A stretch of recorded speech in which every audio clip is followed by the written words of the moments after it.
Halo semuanya, welcome to my channel. Kali ini kita akan menceritakan sebuah cerita yang berjudul Pelayan 1 Miliar.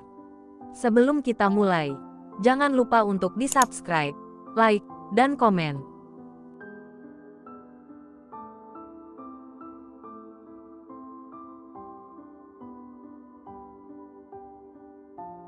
Episode 19, Jangan Hisap. Sekitar pukul 10 malam, Mateo meninggalkan restoran tersebut, lalu mengantar Sunny pulang ke rumahnya.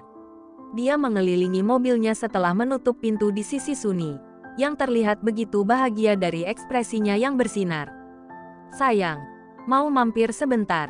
Sunny memegang tangan Mateo setelah dia duduk di kursi pengemudi tepat di sebelahnya. Sudah malam, aku harus pulang. Dan kamu juga butuh istirahat. Besok ada kuliah, kan? Kata Mateo sambil bersiap untuk memutar kunci kontak dan mencium lembut kening Sunny. Masih kangen, protes Sunny dengan sedikit cemberut, menempelkan pipinya di bahu Mateo. Setelah beberapa puluh menit, mobil Mateo berhenti tepat di depan gerbang rumah Sunny yang sepi. Klek, suara kunci berputar. Mateo menoleh ke arah Sunny. Aku harus pulang sekarang. Sampai jumpa lagi. Aku masih merindukanmu, kata Sunny sambil memeluk tubuh Mateo dan mendongak menopang dagunya ke dada Mateo. Setelah beberapa bulan tanpa pertemuan, mereka telah menanggung rindu yang berat di dada, menyimpan perasaan yang membuat mereka merana. Sekarang mereka bertemu, saatnya membanjirkan perasaan yang telah lama mereka tahan. Sekarang kita bisa sering bertemu, sayang, bukan hanya hari ini.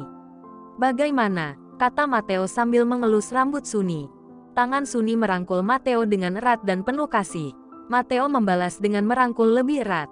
Beneran, aku bisa menemuimu kapan saja? Tanya Sunny dengan suara manja, menatap mata Mateo dengan penuh keinginan. Tentu saja, kamu bisa menemuiku kapan saja, jawab Mateo dengan tulus.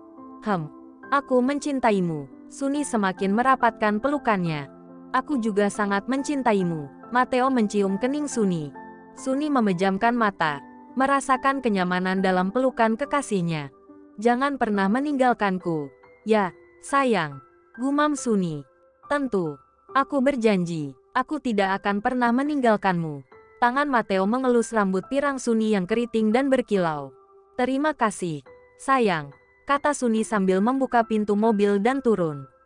Sebelum pergi, dia mencium pipi Mateo. Sampai jumpa, ucap Mateo sambil melambaikan tangan, mengiringi Sunny yang pergi. Sunny berdiri dan mengangkat tangannya. Sampai jumpa, sayang, hati-hati. Kemudian, Mateo melajukan mobilnya dengan sangat cepat. Pikirannya ingin segera tiba di mansion. Hatinya kesal dan marah melihat kedekatan Irwan dan Bella yang tampak begitu akrab, seolah-olah mereka sudah lama saling mengenal. Mateo mengendarai mobilnya dengan cepat untuk segera sampai di mansion. Dalam beberapa menit, mobil Mateo memasuki area parkir apartemen. Langkah-langkah Mateo yang lebar menghantarkannya masuk ke dalam unitnya, di mana ia menemukan Bella dan Irwan tengah menonton televisi. Kenapa kalian masih di sini?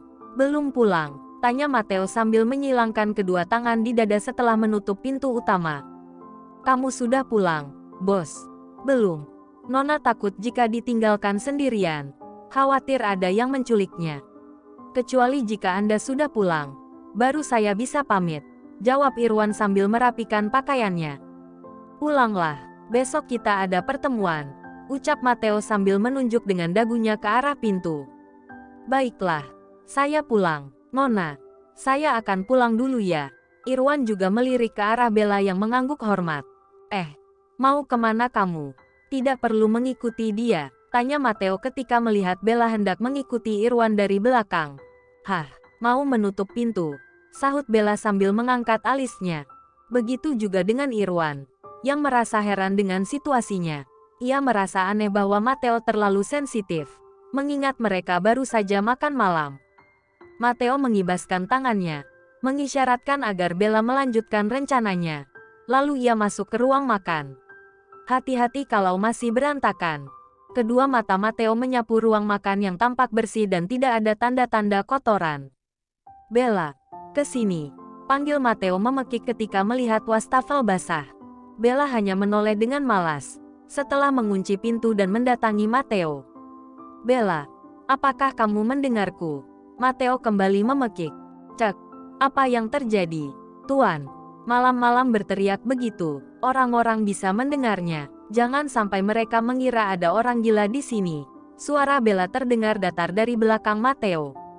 Matteo memutar badannya dan menatap tajam Bella yang berdiri tegak. Wastafelnya basah. Keringkan. Hah, wastafel adalah tempat air. Jadi wajar kalau basah. Kalau dikeringkan, pasti basah lagi saat dicuci tangan. Tuan, jawab Bella sambil menunjuk ke wastafel. Saya tidak peduli. Yang penting keringkan. Apakah Anda pikir saya buta? Dengan nada tinggi. Satu lagi. Setelah ini pijat kaki saya. Sampai saya tertidur. Matteo berlalu ke kamarnya. Meninggalkan Bella yang bersih-bersih di dapur. Gimana sih? Orang bersih kok. Seenaknya menyuruh-nyuruh orang. Masih mending kalau ia kotor. Berantakan. Ini kan tidak. Apa emang begini kali ya orang kaya? Gerutu Bella sembari menggeleng. Setelah itu Bella berjalan mendekati kamar Matteo namun cuma dilintasi saja. Dia lanjutkan langkahnya ke kamar dia sendiri. Bella, pijit saya, main melintas saja. Pesawat juga ada singgahnya. Bukan main lintas saja. Panggil Matteo dengan suara yang lumayan kencang. Mendengar itu, Bella melangkah mundur mendekati pintu kamar Matteo yang memang terbuka.